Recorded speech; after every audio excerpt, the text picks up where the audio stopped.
जी नाज़रीन, नए पाकिस्तान ठहण खां पोइ अवाम जूं महांगाई सबब दाहूं निकिरी वियूं आहिनि। खाइण पीअण जी शयुनि खां वठी रोज़मर्रा जूं इस्तेमाल में ईंदड़ शयूं आसमान सां ॻाल्हियूं करण लॻियूं। महांगाई जी सुनामीअ अवाम जे ख्वाबनि खे चिकनाचूर करे छॾियो आहे। अवाम जो जीअण जंजाल बणिजी वियो आहे। बाज़ारूं वीरान थी वियूं आहिनि। महांगाई सबब अवाम ख़ुदकुशियूं करण ते मजबूर थी वई आहे। इन हवाले सां असां राब्तो कयूं था शाहपुर जानिया जे रिपोर्टर वज़ीर हुसैन बुगो खां। जी वज़ीर हुसैन जी मेहरबानी। जीअं त नए पाकिस्तान ठहण खां पोइ ॿियनि शहरनि जियां शहर शाहपुर जहानिया में गैस, बिजली, खंड, आलू, गोश्त, खीर, सब्जियुनि समेत ॿियनि शयुनि जा अघ चोट चढ़ी विया आहिनि।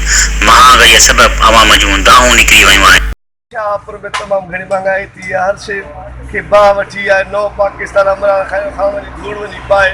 असांखे न खपे पुराणो पाकिस्तान, खपे असांखे ॿुधण में इन महांगाई खां असांखे बचायो वञे। हर शइ महांगाई थी आहे। मिस्त्री माण्हू ॿचा हथा थियूं या कारोबार कयूं। हा, उहो नओं पाकिस्तान ठाहियो आहे इमरान ख़ान, उन में हिन ग़रीबनि जो जीअण जंजाल थी वियो आहे। ख़ासि तौर ते जेको ग़रीब तबिको आहे उन जे लाइ हर क़िस्म जा टैक्स मुक़ररु कया विया आहिनि, जिन सां ही ग़रीब माण्हू 200 खां 300 रुपया तारीख़ कमाए थो, उहो टैक्सनि सां कोन ॾेई सघे।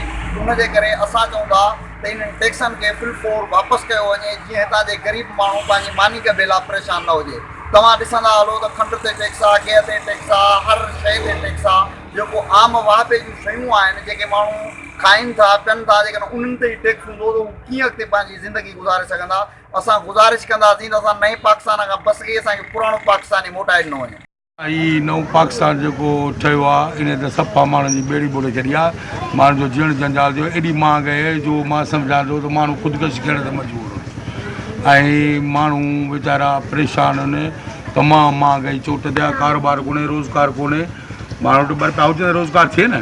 का बि शइ कान्हे का। तमामु हिन जेको आहे इमरान ख़ान तबाही आणे छॾिया मुल्क। जेके ग़रीब आहे उहे वीचारा ईअं सम्झो ख़ुदकशीअ ते मजबूर आहिनि। उहे तमामु परेशान आहिनि। अमीर अमीर थींदो थो वञे, ग़रीब सफ़ा ग़रीब थींदो थो वञे।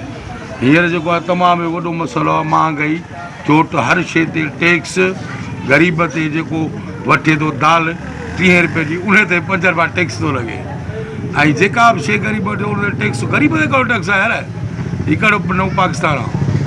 हीउ सभु ठगी जो नओं पाकिस्तान आहे। कुझु बि कोन्हे, सभु ठगी आहे, सभु कूड़ आहे। ऐं का बि शइ का तब्दीली कान आई आहे। तब्दीली इहा ज़रूरु आहे जो मुल्क अवाम माना पब्लिक जेका पोइ ग़रीब आवाम आहे उनखे पोइ ते धिकियो आहे, ख़ुदकशीअ खे मजबूर कयो आहे। तब्दीली इहा ज़रूरु आई आहे। बाक़ी नए पाकिस्तान जी का बि तब्दीली कोन आई आहे। गरीब माण्हू बेरोज़गार वेठा आहिनि, मजबूरी आहे, लाइट न आहे, कारोबार न आहे। पहिरीं त असां भाऊ वज़ीर भुॻिया तमामु शुक्रगुज़ार आहियूं त जंहिं जेको चैनल पहिरियों आहे सिंध जो, जेको असांजे शहर शाहपुर जानिया में आयो आहे, असां हुनखे भलीकार चऊं था। चाहे करे महांगाई जे ख़िलाफ़ ही पहिरियों चैनल आहे जो हिनखे फोकस कयो अथसि। न त ॿियो को सिंधी चैनल हिते कोन आयो आहे। उर्दू चैनल त परे जी ॻाल्हि आहे। पर उहा ॻाल्हि हाणे पटाटा बि महांगा थी विया आहिनि। पहिरीं 30 रुपया किलो, हाणे 40 रुपया किलो थी विया आहे। नओं पाकिस्तान जंहिंजो इमरान ख़ान तब्दीलीअ जो नारो हणी, जंहिंमां असांखे घणियूं उमेदूं हुयूं त हीअ नओं पाकिस्तान ठाहींदो ऐं हिन में तब्दीली ईंदी, पर असांखे का बि तब्दीली ॾिसण में कान आई आहे। हिते मुआशी ऐं समाजी बहरान पैदा थियो आहे। हिते महांगाई जो घणो बहरान पैदा थियो आहे। इंडिया में मुख्तार मदाही वज़ीर हुसैन बुगो शहीद बेनज़ीराबाद न्यूज़ सिटी शाहपुर जानिया।